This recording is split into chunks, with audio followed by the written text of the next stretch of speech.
मुख्यमंत्री फडणवीसांचा कुंभमेळ्यासाठी action plan तयार. एसटीपीचं जाळं तयार करून पाणी शुद्ध राहिलं पाहिजे या दृष्टीनं आराखडा तयार. फडणवीसांची माहिती. सिंहस्थ कुंभमेळ्यासाठी यूपीप्रमाणे कायदा तयार करणार. मेळा प्राधिकरणाचीही होणार स्थापना. मुख्यमंत्री फडणवीसांची माहिती. मालेगाव चणकापूर धरणातून सोडलेलं आवर्तनाचं पाणी मालेगावला पोहोचलं. गिरणा नदीवरील कोल्हापूर टाईप बंधारा तुडुंब भरल्यानं नदी काठावरील 15 गावांचा पिण्याचा प्रश्न मिटला. धुळे शहराला पाणीपुरवठा करणाऱ्या हनुमान टेकडे जलशुद्धीकरण केंद्राच्या नूतनीकरणाचं काम रखडलं. काम तात्काळ सुरू करण्याची नागरिकांची मागणी. मदत आणि पुनर्वसन मंत्री मकरंद पाटलांकडे धरणग्रस्तांची मागणी. वांग मराठवाडी येथील अनेक सुविधांचा लवकरात लवकर प्रश्न मार्गी लावण्याची मागणी. तुळजाभवानी तीर्थक्षेत्र विकास आराखड्याला उच्चाधिकार समितीची मान्यता. अंतिम मान्यतेसाठी प्रस्ताव मुख्यमंत्र्यांच्या अध्यक्षतेखालील शिखर समितीकडे. 1866 कोटींचा आराखडा मुख्यमंत्री कार्यालयाकडे सादर. छत्रपती महाराणी ताराबाई साहेबांच्या समाधीचं संवर्धन करा. माजी खासदार संभाजीराजे छत्रपती यांचे मुख्यमंत्री देवेंद्र फडणवीस यांना पत्र. ताराबाईंच्या समाधीस्थळाची झालेली दुरावस्था अत्यंत दुर्दैवी. संभाजीराजेंची खंत. कोल्हापूर हद्दवाडीवरून शिवसेनेचे 2 आमदार आमने सामने. कोल्हापूर उत्तरचे आमदार राजे क्षीरसागर यांनी हद्दवाडीला दिलं समर्थन, तर करवीरचे आमदार चंद्रदीप नरके यांचा मात्र विरोध. लातूरच्या शिरूर अनंतपाळ तालुक्यातील महावितरणच्या 5 उपकेंद्रांकडून 12 लाखांच्या अकृषी कराची थकबाकी. तहसीलकडून महावितरणच्या उपकार्यकारी अभियंत्याच्या कार्यालयाला सील.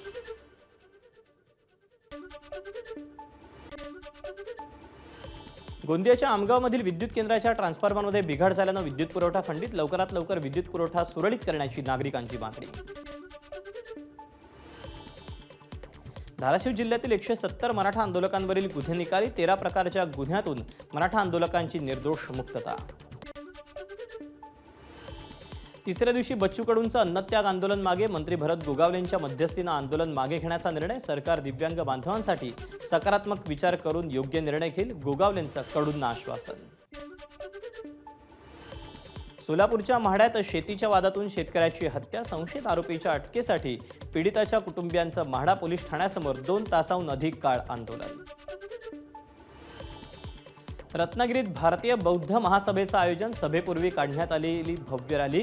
बौद्ध बांधवांचा मोठ्या संख्येनं सहभाग. सांगलीत शक्तीपीठ महामार्गाबद्दल शेतात भगवे झेंडे फडकवत सरकारचा शेतकऱ्यांकडून निषेध. शासनाच्या धोरणाच्या प्रतिकात्मक पुतळ्याला शेतकऱ्यांनी दिली फाशी. अनुसूचित जाती जमाती आयोगाचे उपाध्यक्ष धर्मपाल मेश्राम यांनी घेतली सतीश भोसलेच्या कुटुंबियांची भेट. भोसलेच्या घराबाहेर साहित्याची जाळपोळ करण्यात आलेली होती. त्यानंतर मेश्राम भोसले कुटुंबियांच्या भेटीला.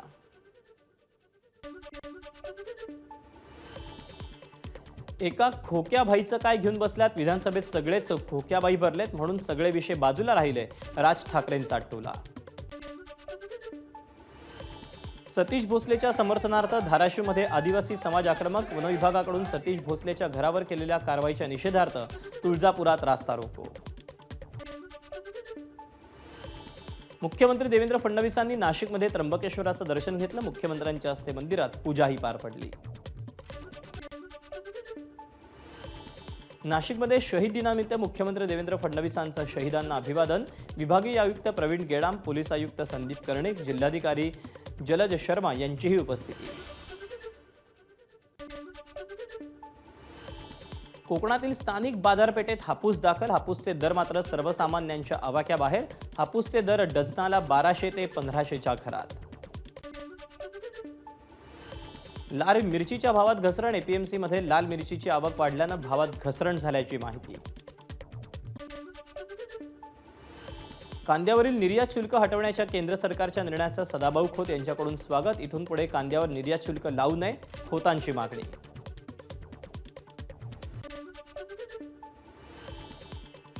पाणी फाउंडेशनचं काम आता संपूर्ण महाराष्ट्रात चालणार. आमिर खान यांच्याकडून घोषणा. देवेंद्र फडणवीस यांच्या हस्ते नव्या उपक्रमाचा शुभारंभ. सामाजिक क्षेत्रात राजकारण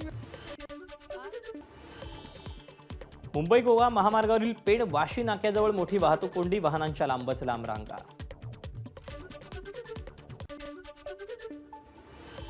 मुंबई गोवा महामार्गावरील भोसले घाटात तिहेरी अपघात, कंटेनर टेम्पो आणि कारचा तिहेरी अपघात, ट्रक 200 फूट खोल दरीत कोसळला. कराडमधील भेदा चौकात ट्रक चालकाचं नियंत्रण सुटल्यानं अपघात, पार्किंगमध्ये उभ्या असलेल्या 2 दुचाकींचं नुकसान, अपघातानंतर ट्रक चालक फरार. बुलढाण्याच्या मलकापूरमध्ये ऑक्सिजन सिलेंडरचा स्फोट, एकाचा जागीच मृत्यू तर 1 जण गंभीर जखमीवर मलकापूर इथल्या खासगी रुग्णालयात उपचार. वाशिममध्ये ट्रॅव्हल्सची कारला धडकेत 3 प्रवासी गंभीर जखमी, ट्रॅव्हल्स चालक अपघातानंतर फरार. रायगडच्या श्रीवर्धन म्हसळा मार्गावर 4 चाकीनं घेतला अचानक पेट, वाढत्या उष्णतेमुळे आग लागल्याची प्राथमिक माहिती, सुदैवानं कोणतीही जीवितहानी नाही. रत्नागिरीच्या खेडमध्ये धनगर वस्तीत भीषण वणव्यात घराचं मोठं नुकसान, सुदैवानं कोणतीही जीवितहानी नाही. कार्यस्थळी महिलांच्या सुरक्षिततेसाठी अंतर्गत तक्रार समिती अनिवार्य, समिती स्थापन न करणाऱ्या संस्थांना 50,000चा दंड, कामाच्या ठिकाणी होणारा महिलांचा लैंगिक छळ रोखण्यासाठी जिल्हा प्रशासनाचा निर्णय. रायगडमध्ये 80 वर्षीय व्यक्तीकडून अल्पवयीन मुलीवर अत्याचार, रायगडच्या गोरेगाव पोलीस ठाण्यात आरोपीविरोधात गुन्हा दाखल, आरोपी हमजा यासीन दाभिळकर पोलिसांच्या ताब्यात.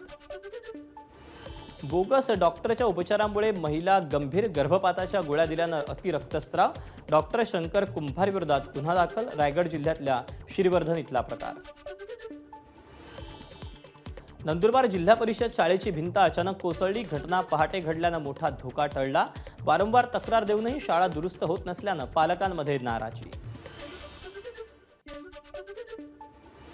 अकोल्यात सायकलच्या दुकानातून 1,15,00,000ची रोख रक्कम जप्त, रक्कम हवालाची असल्याची शक्यता, प्रकरणात पोलिसांचा पुढील तपास सुरू. चेंबूरच्या राष्ट्रीय केमिकल फर्टिलायझर कंपनीमधून 62 कोऱ्या चेकची चोरी, मात्र कंपनी प्रशासनाच्या सावध भूमिकेमुळे चोराला पैसे काढणं अशक्य.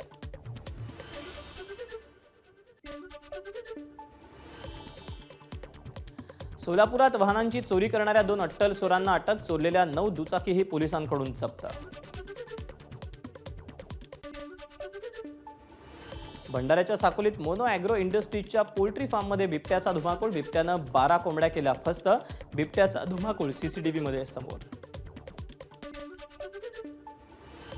फुले शाहू आंबेडकर मुस्लिम विचार मंचातर्फे मनमाडच्या उस्मानिया चौकात रोजा इफ्तार पार्टीचं आयोजन, इफ्तार पार्टीच्या माध्यमातून सामाजिक सलोखा जपण्याचं आवाहन.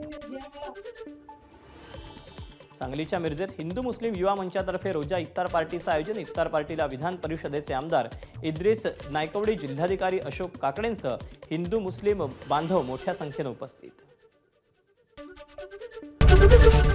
एबीपी माझा, उघडा डोळे बघा नीट.